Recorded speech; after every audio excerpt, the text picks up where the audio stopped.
Ouçamos a voz do Senhor. A nossa série Contra o Fluxo continua nas mensagens Presbítero Gregory. Será o instrumento de Deus no tema religiosidade e cristianismo. Ouçamos a voz do nosso Deus.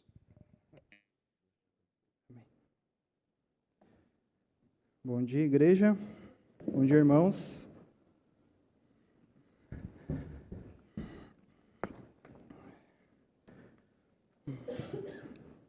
Nesse mês de março, o reverendo Nelson deu a incumbência de nós pregarmos no livro Contra o Fluxo, do reverendo e doutor Augusto Nicodemos, e hoje nós vamos meditar no tema religiosidade e cristianismo. Desde já eu peço perdão ao pastor, eu não vou pregar em Mateus 23, é um texto bem profundo, é um texto bem denso, e falou muito ao meu coração quando eu estava estudando esse capítulo 23, mas eu vou pregar no capítulo 21, Mateus 21, peço que os irmãos abram suas Bíblias. Numa outra oportunidade, pregaremos nesse texto, tá, pastor? Mateus 21, versos 18 a 22, são as palavras de Jesus aos seus discípulos.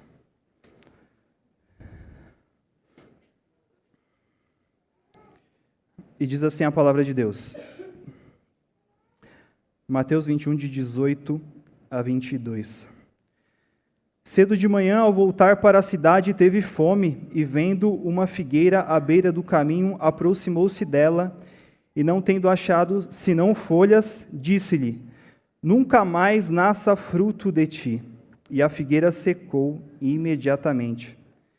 Vendo isto, os discípulos admiravam-se e exclamaram: como secou depressa a figueira? Jesus, porém, lhes respondeu: em verdade vos digo que, se tiverdes fé e não duvidardes, não somente fareis o que foi feito à figueira, mas até mesmo se a este monte disserdes: ergue-te e lança-te no mar, tal sucederá. E tudo quanto pedirdes em oração, crendo, recebereis. Oremos mais uma vez. Santo Deus, amado Pai, te agradecemos, Senhor, por estarmos na Tua casa nessa manhã. E peço, ó Pai, que a palavra que foi lida seja exposta com fidelidade e que o Senhor fale aos nossos corações nessa manhã. Use a minha vida para a honra e glória do Teu nome. É isso que eu peço e agradeço, no nome santo e precioso de Cristo que eu oro. Amém. O tema da mensagem hoje é aparências, meras aparências, né? A partir do capítulo 20 de Mateus, é a última semana de vida do nosso Senhor Jesus. Ele estava começando a Semana Santa ali, ele estava chegando em Jerusalém, ali ele ia ser traído, ali ele ia ser perseguido, ali ele ia ser crucificado, morto, mas ressurreto ao terceiro dia. Jesus havia subido a Jerusalém para a festa da Páscoa. Ele estava mergulhado na sombra da cruz. Era a última semana, antes de ser preso, julgado, condenado e pregado na cruz. Se vocês repararem uma folha antes, no capítulo 20, verso 16, Jesus já começa esses ensinamentos aos discípulos, e lá no capítulo 23 ele vai falar diretamente aos fariseus, ele está falando aos falsos profetas daquela época. No capítulo 20, verso 16, no final ele diz assim: porque muitos são chamados, mas poucos os escolhidos. Na ocasião ele estava contando a parábola dos trabalhadores da vinha, aquela que o seu senhor, ele acertou um salário no começo do dia, no meio do dia ele contratou mais pessoas, chegou no final do dia, ele pagou o mesmo salário a todos. E aqueles acharam injusto essa bondade do Senhor, né? Continuando ali no capítulo 20, a partir do versículo 17, Jesus, mais uma vez, ele relembra aos seus discípulos da sua morte, né? Ali no capítulo 20, verso 17, diz assim: estando Jesus para subir a Jerusalém, chamou à parte os 12, e em caminho lhe disse: eis que subimos para Jerusalém, e o Filho do Homem será entregue aos principais sacerdotes e aos escribas. Aqui, mais uma vez, ele relembra os discípulos ali do que estava por vir. Na continuação, no capítulo 21, é a entrada de Jesus em Jerusalém. Uma entrada triunfal, porém no jumentinho, né? Então isso mostra a humildade do nosso Senhor. Ele sendo rei, ele volta a Jerusalém no jumento. No capítulo 21, verso 12, é a purificação do templo. É quando ali Jesus, de forma enérgica, ele relembra que o templo é um lugar santo. O templo não é um lugar de fazer comércio.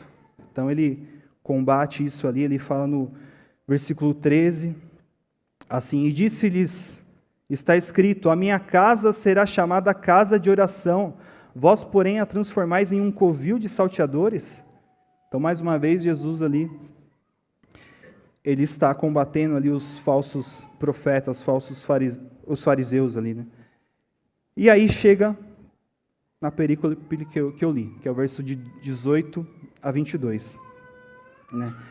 Se vocês repararem, no versículo anterior, versículo 17, diz assim: e deixando-o, saiu da cidade para Betânia, onde pernoitou. Então Jesus estava em Jerusalém, ele saiu da cidade, dormiu em Betânia, e no versículo 18, começa aqui a nossa exposição. Cedo de manhã, ao voltar para a cidade, teve fome.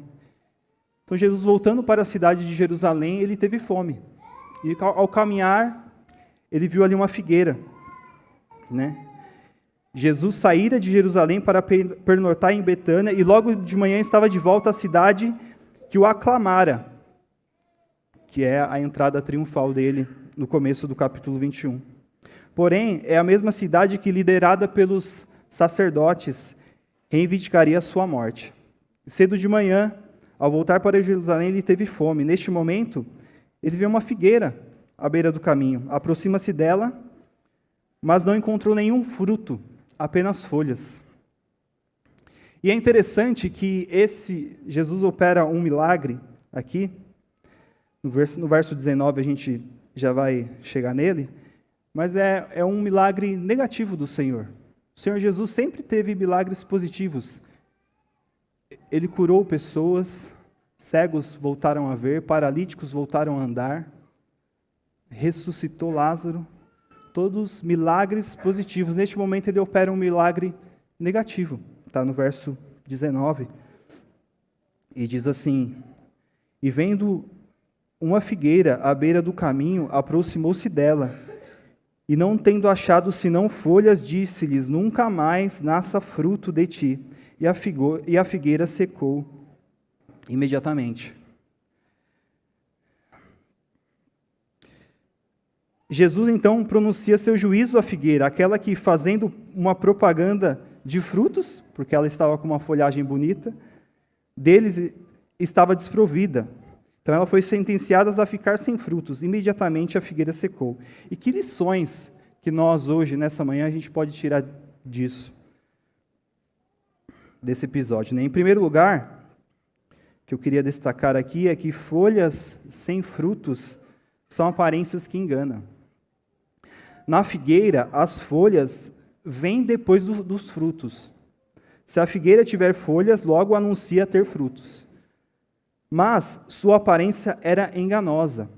Assim também muitas pessoas parecem ser espirituais, mas não são. Então essa é a primeira lição que eu queria que nós meditássemos nessa manhã. Será que nós temos vivido de aparências? Será que nós temos tido uma religiosidade apenas no exterior?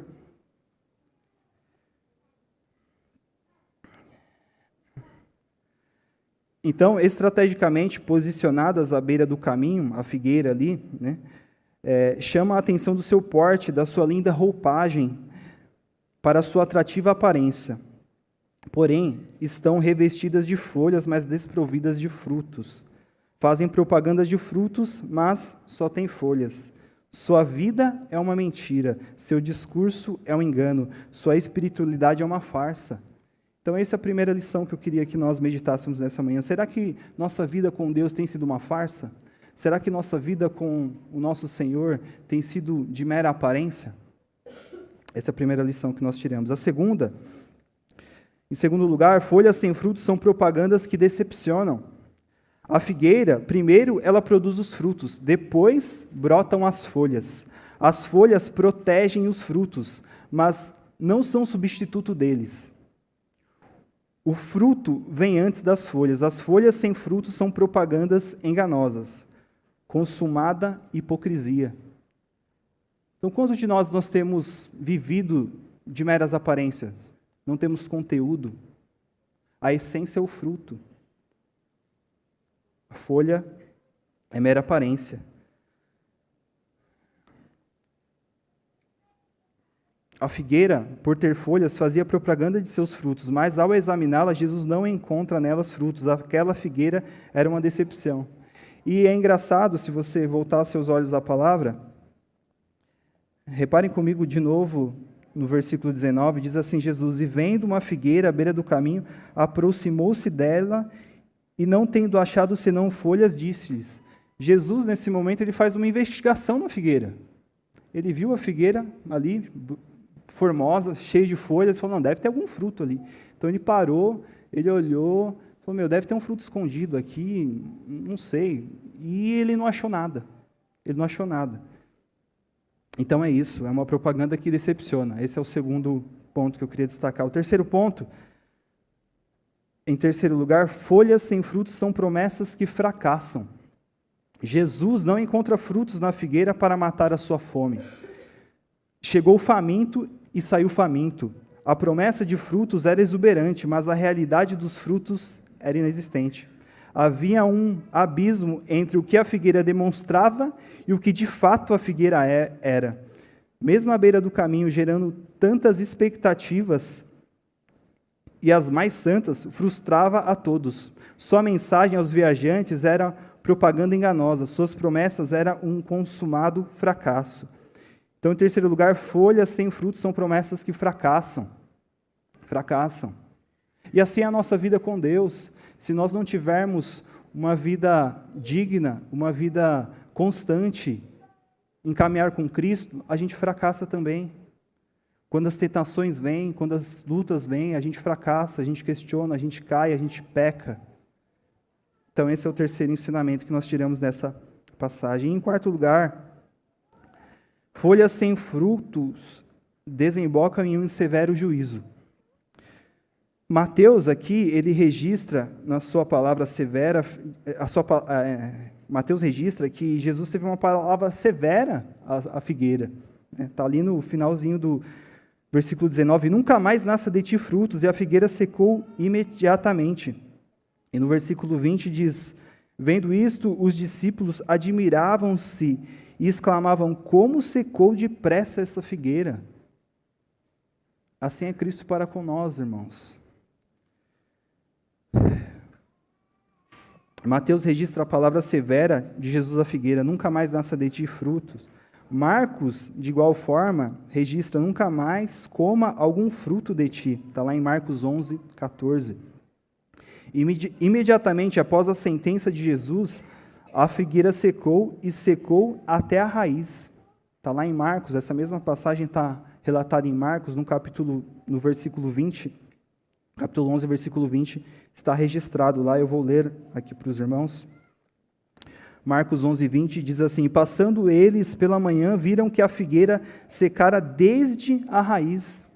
Então a figueira secou completamente, não tinha mais vida nela, não tinha como ela voltar a ter vida, porque a raiz secou. A maldição que caiu sobre a figueira foi permanecer como estava, sem frutos.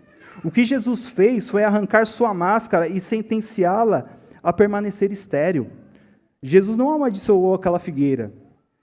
Ela já era uma maldição. Não passava de uma consumada mentira. Então, em quarto lugar, folhas sem frutos desabocam em um severo juízo. Que nós possamos pensar nisso. Será que a nossa vida tem sido para a honra e glória do Senhor? Tem gerado frutos? Ou será que a nossa vida tem sido meras aparências? Estamos no caminho da sentença severa de Cristo. Esse milagre operado por Jesus, demonstrando o seu juízo à figueira estéril, tinha o propósito de alertar a respeito da falsa espiritualidade de Israel e seus líderes, que, embora ostentassem grande pompa religiosa, estavam desprovidos dos frutos da piedade e da justiça, da misericórdia de Cristo. Esse milagre negativo do Senhor, Jesus Cristo, é um alerta para nós hoje, nessa manhã. E concluindo, fazendo uma aplicação aqui, uma conclusão, eu seria desonesto em nos comparar aqui aos escribas e fariseus. Aqui é o começo da semana. Quando chega lá no capítulo 23, Jesus é muito severo com os fariseus ali da época. Então, eu seria desonesto em comparar a gente com aquele povo, os escribas e fariseus, mas preste atenção, meu irmão, ao seguinte: você sabe que está se tornando um religioso quando você está mais preocupado com o arranjo de flores, com o lugar do coral, com a roupa do pastor, do que com a pregação. Você sabe que está se tornando um religioso quando leva mais tempo se preparando diante do espelho, antes do culto, do que se preparando espiritualmente para participar do culto. Você sabe que está se tornando um religioso quando não consegue aturar os erros dos outros, contudo é muito tolerante com os seus e de seus familiares. Você sabe que está se tornando um religioso quando participa ativamente de todas as atividades da igreja, mas não tem mais tempo para a sua família e para estar a sós com Deus. Você sabe que está se tornando um religioso quando é zeloso para dar dízimos e ofertas, mas trata mal seus empregados, não perdoando quem te ofende e não pratica misericórdia para com os pobres. Você sabe que está se tornando um religioso quando sua vida cristã gira em torno dos elementos da igreja, que embora sejam legítimos, mas eles não são essenciais. Eu também corro esse risco, por exemplo, quando penso no meu ministério como presbítero, nesse púlpito, na pregação da palavra, no ensino da palavra. E eu peço a Deus que me livre dessas coisas, porque eu não posso girar a minha vida cristã e o meu ministério em torno disso. Tudo isso aqui é muito belo, irmão. Ter uma igreja abençoada, ter uma escola dominical ativa, ter uma igreja viva, uma igreja amorosa, é muito belo, mas isso, se o nosso fim está nisso, nós estamos errados. Isso não é essencial. O essencial é a nossa vida com Deus, é o nosso relacionamento com Deus. A grande pergunta que nós queremos fazer essa manhã é: nós somos o povo de Deus hoje? Ele continua nos chamando? Ele quer ter um relacionamento verdadeiro e íntimo conosco, pois isso é o verdadeiro cristianismo, mas nós queremos mesmo isso? Porque Israel não queria, e Jesus, lá no capítulo 23, ele fala muito forte isso com os fariseus. Será que queremos viver realmente para Deus? Queremos deixar a religiosidade? Queremos buscar a verdade? Será que realmente queremos ser mudados? Quando nós somos convertidos, a própria palavra fala numa conversão. Você estava indo para um caminho, você vira a sua vida em 180 graus e se volta para Cristo, se volta para a cruz. Será que nós temos buscado isso diariamente em nossas vidas, em nossas famílias? Essas são perguntas que Deus nos faz hoje, nessa manhã. Se queremos servir a Deus mais e melhor, é preciso que nós queiramos nos deixar reunir debaixo dele, das suas asas, em uma relação verdadeira, deixando de lado tudo que ele nunca ordenou, para que nós vivamos sempre para a sua glória. Jesus, ele não se contenta com folhas, ele quer encontrar em nós frutos. Que o Santo Espírito aplique essa palavra ao seu coração, ao meu coração nessa manhã. Amém? Vamos orar mais uma vez. meu Deus, Pai de amor, Pai de misericórdia, te agradeço por essa palavra, Pai. Te agradeço por ter falado ao meu coração. E te peço, Pai, que o teu Santo Espírito aplique essa palavra a cada irmão que ouviu aqui nesta manhã. Que realmente possamos viver para a honra e glória do teu nome. Possamos ter uma vida com frutos para a tua glória. Que não vivamos de meras aparências, Senhor. Tudo que eu lhe peço, lhe agradeço, no nome santo e precioso de Cristo que eu oro. Amém.